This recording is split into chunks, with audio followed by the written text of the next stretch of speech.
Zip it. Shiver brains. Make me. Barf bag. Yeah, I ain't scripting this. I got my notes though.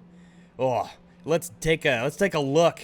So Wolfenstein Youngblood, I think the best way to describe it is let's see, a game that juggles the good, the bad, and the mediocre all together, jumbles them up in a blender, and gives you, I think in the end, a decent $30 spin-off title for the Wolfenstein series.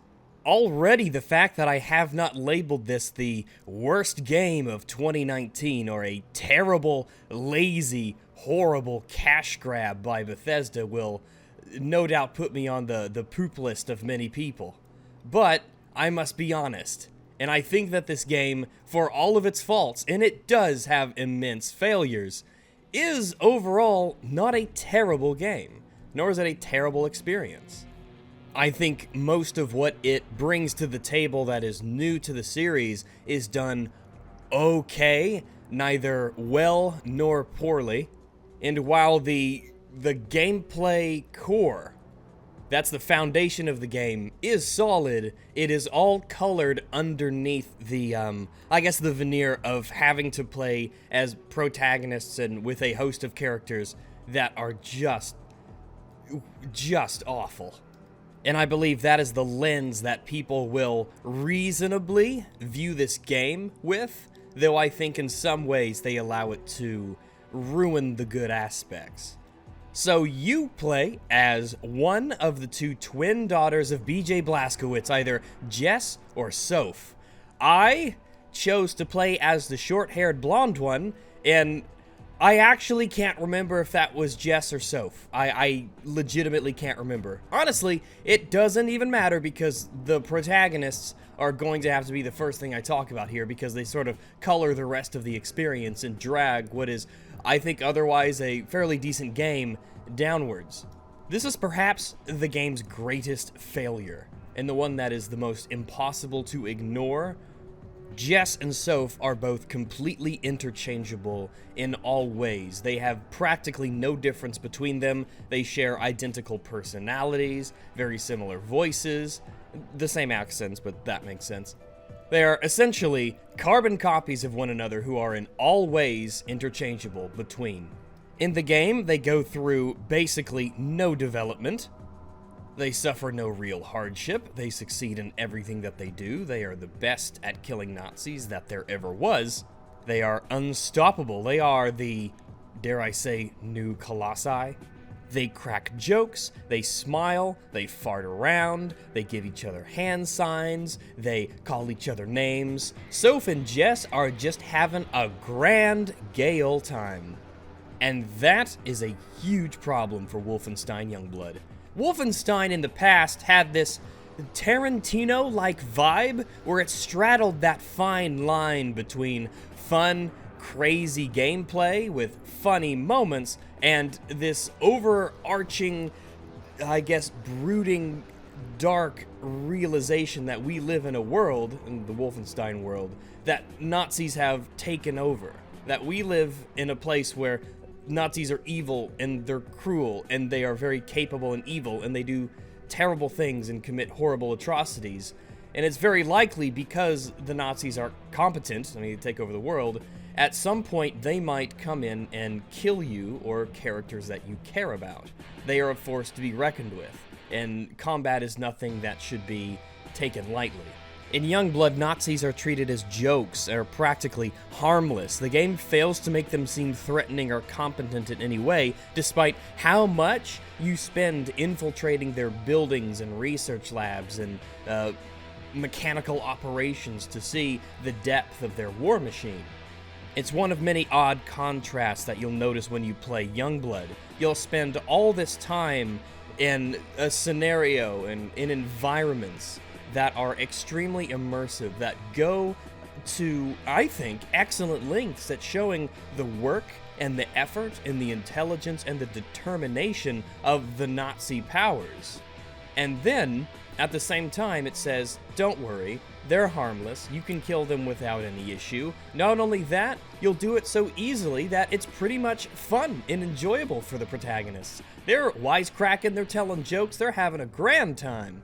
The sisters get along perfectly well. There's no issues between them emotionally.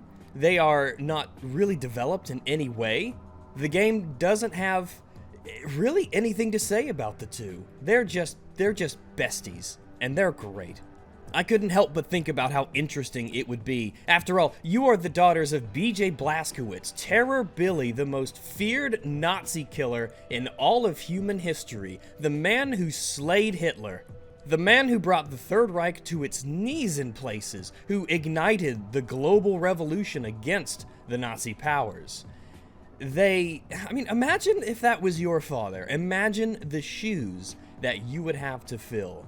Imagine being Einstein's son and taking an IQ test. Imagine the weight of that responsibility settling on your shoulders, trying to show the world that you can live up to be the proper daughter of B.J. Blazkowicz, the greatest hero perhaps the world has ever known. Imagine a potential where Jess and Soph were at each other's throats. They hated each other. Through the cutscenes, perhaps we saw a past in which they did not get along, where they were at odds, where they didn't like each other, where they didn't want to cooperate, where they were fighting and competing in an unhealthy way against one another for the affections of their father and their mother, both of them great war heroes.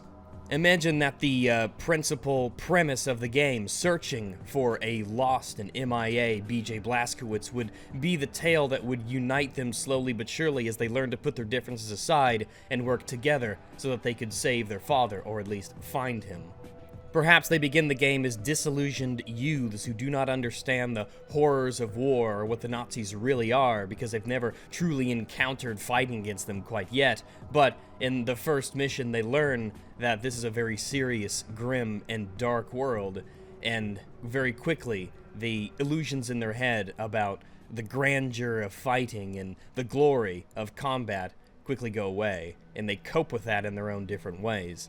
Yeah, I'm rambling. I'm gonna run out of time. The point is that the protagonists in the story are squandered. The story, don't even worry about it. It's terrible. It's worthless. It's an awful garbage story that makes basically no sense and is so from out of left field and treated so casually, you will forget it in moments. There are no protagonists that you will care about. There are no NPCs that you will care about. And as such, it colors the rest of the experience, which is quite a shame. Because once you step away from that, I think that Wolfenstein Youngblood is a good first-person shooter that tries some new things that, for the most part, work decently. I think that, rightfully so, I've taken a rather large doo-doo on the chest of this game because of how terrible its story, protagonist, and plotline are, and how bad the writing is, and how much you don't like the characters. But there is gold in them there hills, if you care to look for it, or if you can ignore the chaff. Wolfenstein Youngblood has good gameplay. The gunplay feels, it feels like a worthy Wolfenstein game. The impacts of weapons seem meaningful and strong. The effects of explosions are brilliant and gorgeous.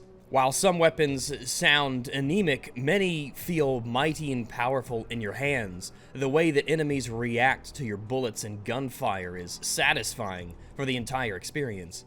And as long as the protagonists shut up, then you will actually lose yourself in how good the combat is and how wonderfully it's done.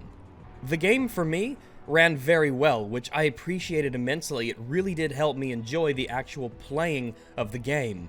The stealth mechanics of the game are very rudimentary and simple, but they felt fair and predictable.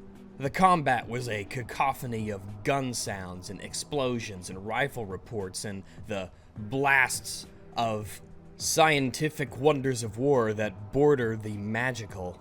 In the moments where you forgot who you were playing as, and in a game where you forgot that the story was practically non-existent or terrible, you really will feel like this is an excellent Wolfenstein game in those moments. Health bars, as you have seen, make their appearance here in this game. I personally don't care at all if there are health bars. Some people might not like it. I feel it's very subjective. I don't mind because they allow me to see what kind of damage I'm really doing to enemies. They let me gauge how powerful or anemic certain weapons might be against certain targets. I kind of appreciate having that kind of info at my fingertips. However, I would understand if you felt like it wasn't properly Wolfenstein. I can understand. I think it's a matter of taste. As a functional element of the gameplay, I don't think it hinders Wolfenstein Youngblood in any meaningful way.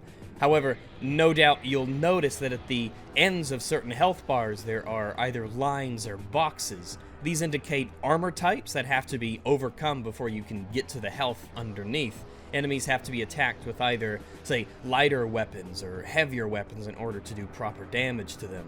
For instance, extremely heavily armored super soldaten will shrug off weak submachine gun fire, but they will be far more vulnerable to heavier pistol calibers or rifles or craftwork, like charged up laser beams and bombs.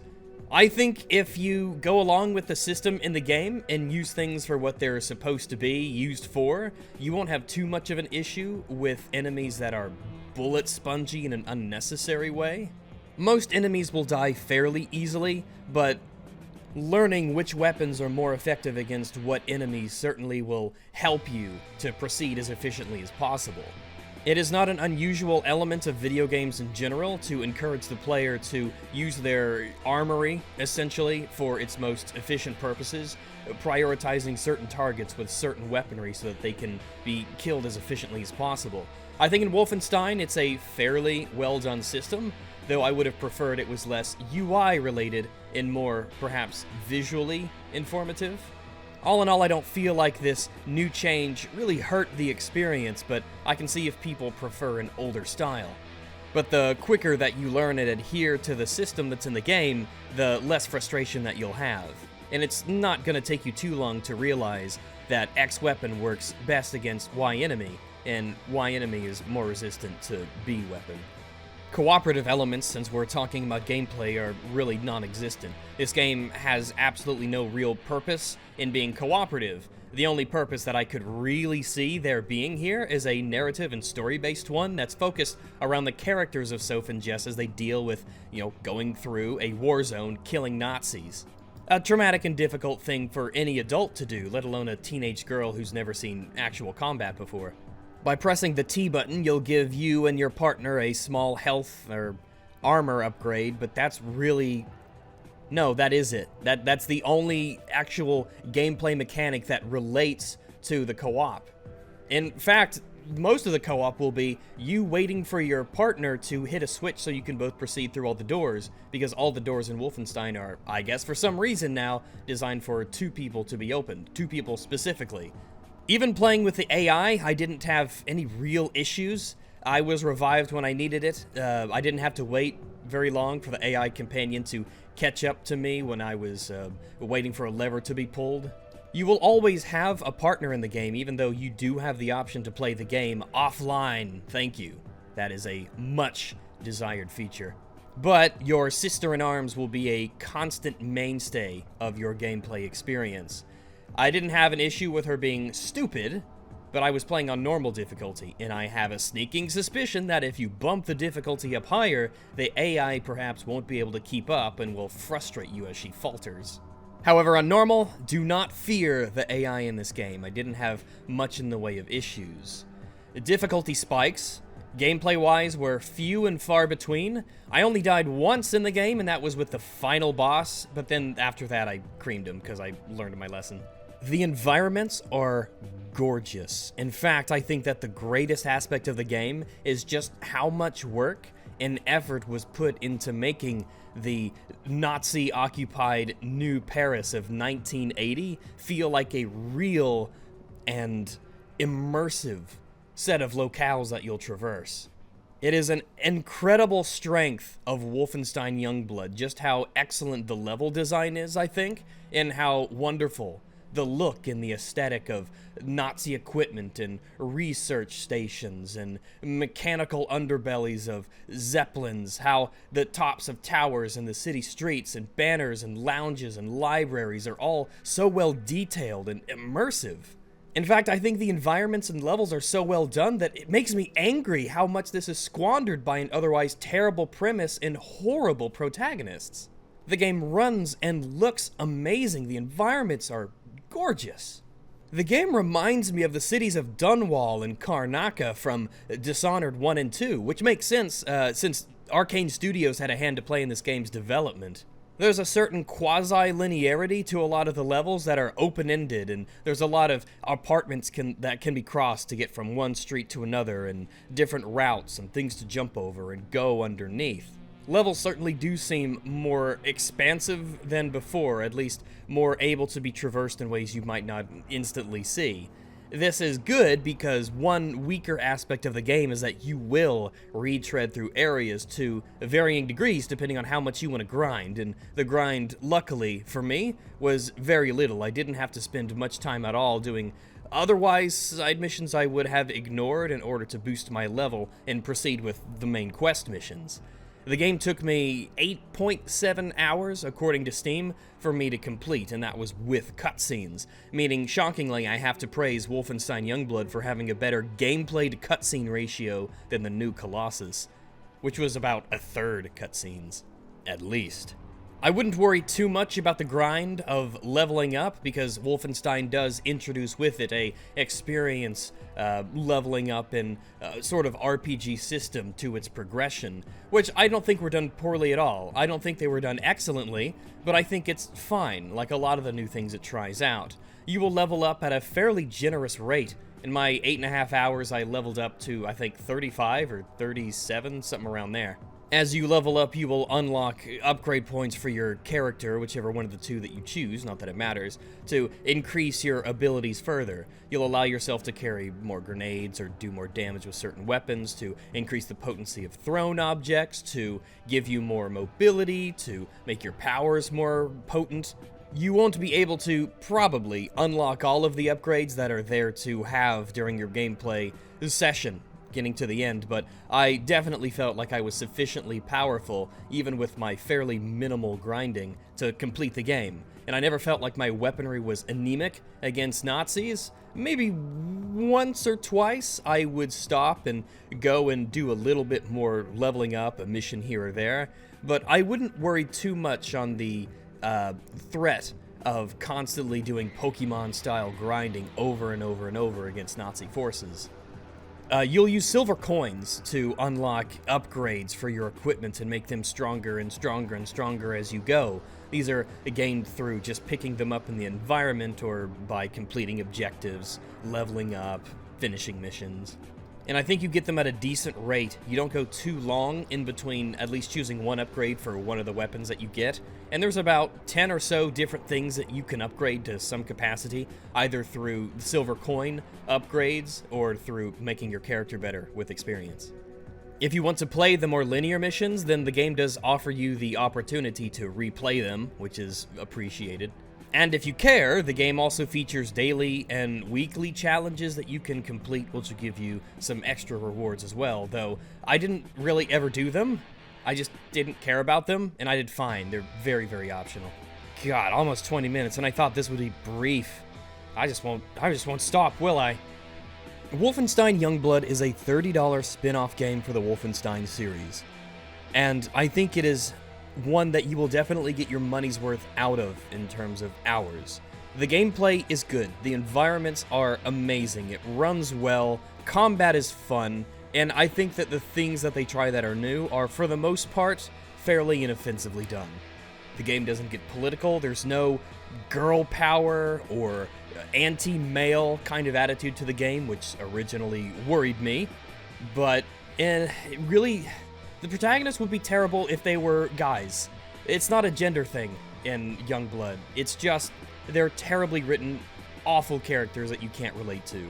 So if you can get past the terrible protagonist, the awful plot, and the cringy dialogue that colors the rest of the game, then you will definitely find a gameplay experience that's worth $30, I believe. I understand this might put me at ends with a lot of other reviewers, but I don't think it's fair to say that Wolfenstein Youngblood is a terrible game, or that it's the worst of the year. It's fine. It's okay. It's fine. But hopefully the incredible failures of Youngblood, in terms of narrative, in terms of characters, will never rub off onto another Wolfenstein game ever again. And I hope that the excellent aspects of Youngblood, the environments and the immersive atmosphere that you'll see throughout the game, are what is continued into the future. I want to apologize for thinking it's not terrible. I stand by what I said, I felt what I felt during the game, and I think that the 2.2s on Metacritic are a little hyperbolic. But it's very easy to see why Wolfenstein Youngblood is a divisive video game experience.